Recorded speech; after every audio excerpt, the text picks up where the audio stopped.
I'm fairly new to the whole truck driving experience. I took up this lifestyle a meager 6 months ago, after I suffered an excruciating 10-year gig at a health insurance call center. With this new driving job, I typically transport auto mechanic parts statewide.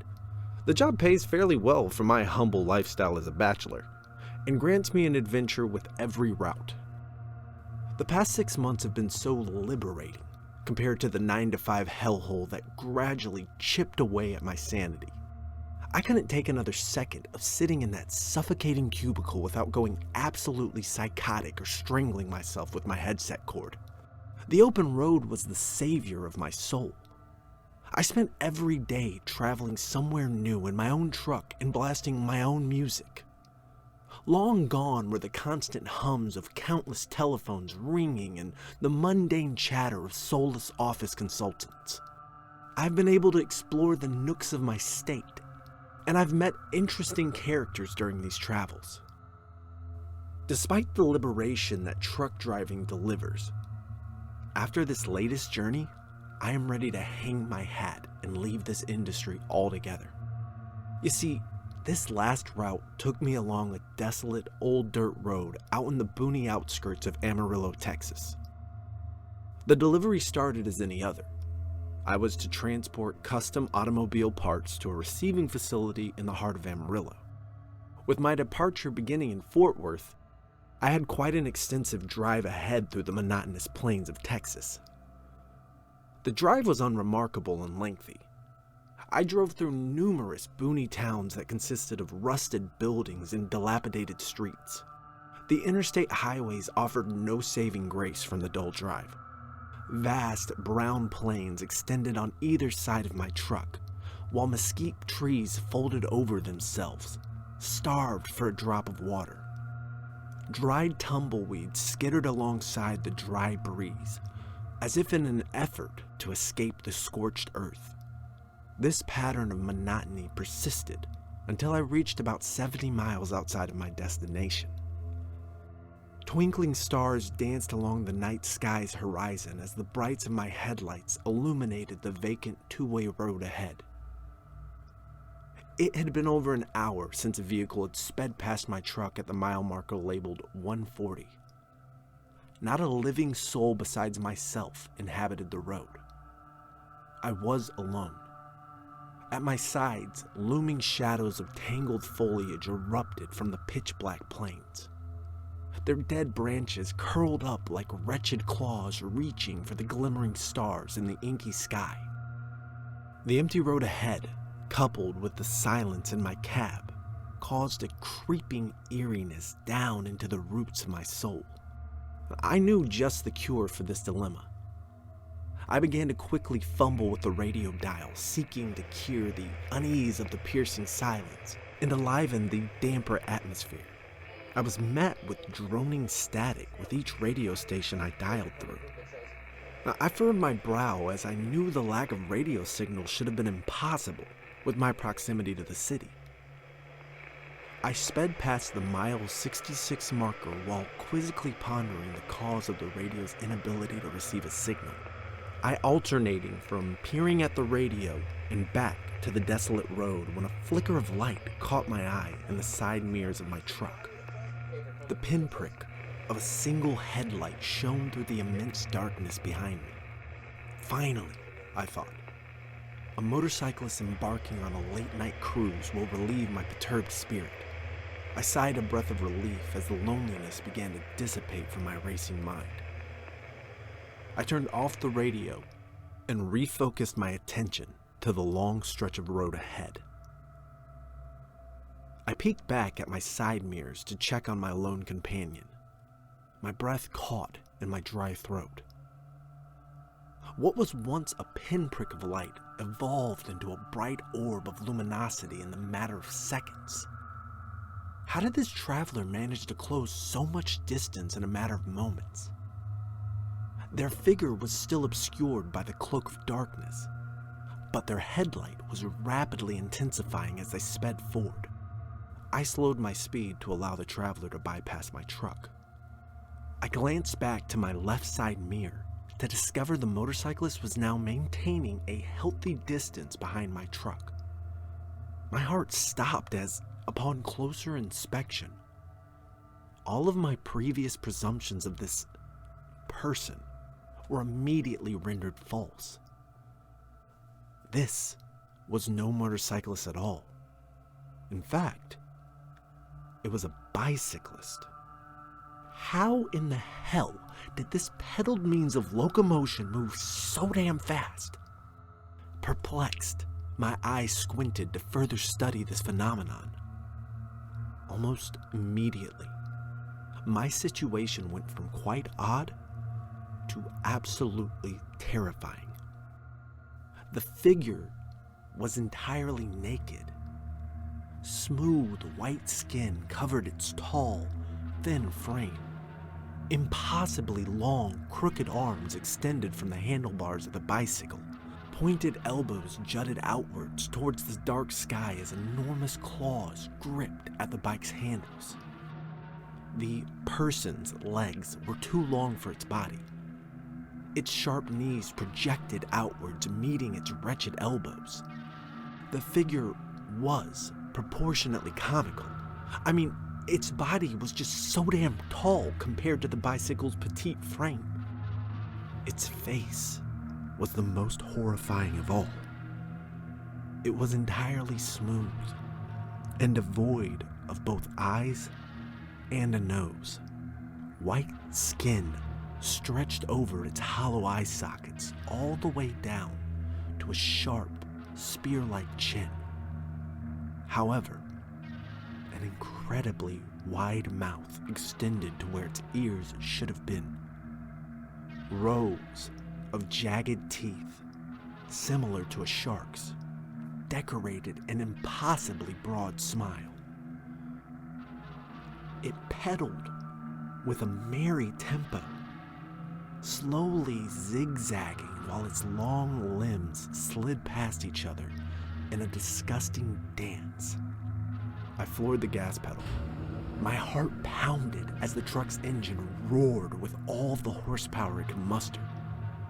I could see the bike's headlight fade into a minuscule ball of light as the distance between us speedily increased.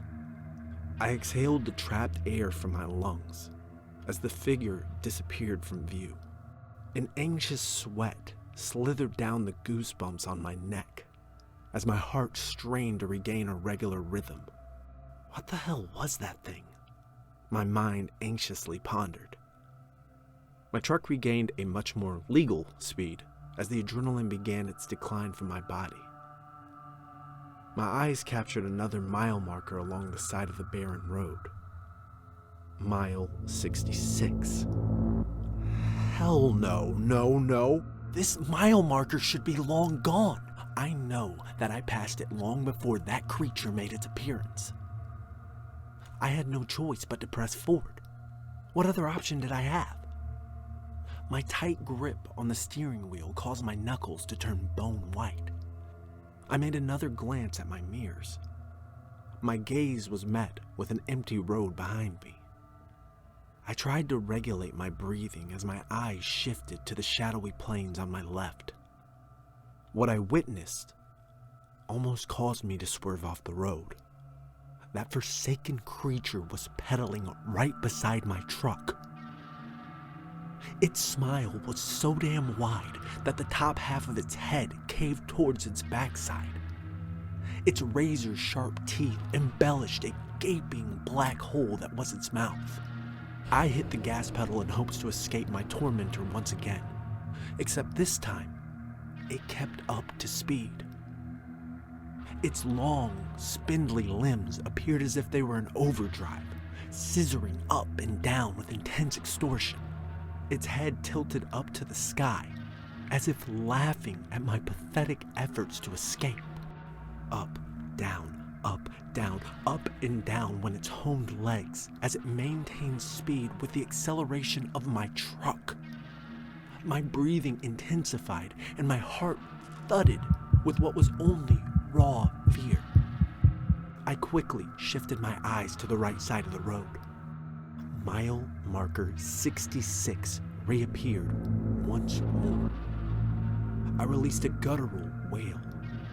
As if in mockery, the entity began to cheerily zigzag its bicycle in delight of my panic. Its frenzied pedaling persisted as I tried to escape. "What the fuck do you want from me? Leave me the hell alone!" I screamed at the top of my lungs whilst hot tears streamed down my quivering face. The creature shook its white head to the sky, letting out a silent laugh of pleasure. Suddenly, it slowed its speed to a lazy stride, as if taking a casual ride out of leisure. I accelerated once more, and the figure faded from view. I cried. I cried like a babe cries for its mother. Why was this happening to me? Why was I the victim of such torment? What was that thing? Now, I'm not much of a believer of the paranormal, but I'm definitely reconsidering my worldview once I reach Amarillo. I slowed as another mile marker made its way into view. Mile 66. My heart dropped as I continued the only direction I could go, onward. This continued for several minutes as I sped forward. As my truck crept over a low hill, my despise awaited on the other side. The creature was casually bicycling forward, now in front of me. How it had managed to bypass my truck without my notice was beyond me. I had thrown out all logic and reason many miles ago. The creature slowly spun its head to look at me. Its body was still facing forward. Its mouth stretched into a terribly insane smile. Suddenly, it bellowed the screech of a banshee.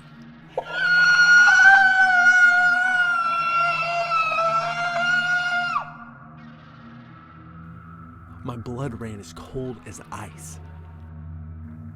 However, I quickly devised a plan. If my fate was to suffer in this purgatory, I did not want my tormentor to exist in this hell alongside me. I pounded the gas pedal with all my strength and raced forward. This only made the creature smile wider. My heart pounded so hard I thought it would burst into a bloody heap from my chest. Closer. Closer. Ahead was another mile marker. Mile 49. Closer. Oh my God, please work. My truck collided with my assailant. Its thin, wiry body entangled upon itself as it hit my windshield. A collision of thuds could be heard atop my cab. I screeched to a halt. I put my truck in park and exited. The creature's bicycle lay in front of my truck. Its wheels were bent over themselves, like a dying roach curling in death's wake. I slowly paced towards the back of my truck and peered behind the cargo bed. The creature lay mutilated in the road. It was a broken mess of limbs, cracked in all unnatural directions. I peeked at its face. Even in death, its wide, razor-sharp smile pointed to the sky, having a final laugh. I started to hear cracking. The bastard wasn't dead. Its limbs began to fumble for stability. It snapped its neck and its horrifying grin met my eyes. I wasted no time. I sprinted back to my truck and floored the gas. In my mirror, the creature began to crawl, upside down, on all broken limbs. It scrambled like a black widow, ready to capture its prey. It gave one last piercing screech from its terrible mouth as I left that creature in the dust.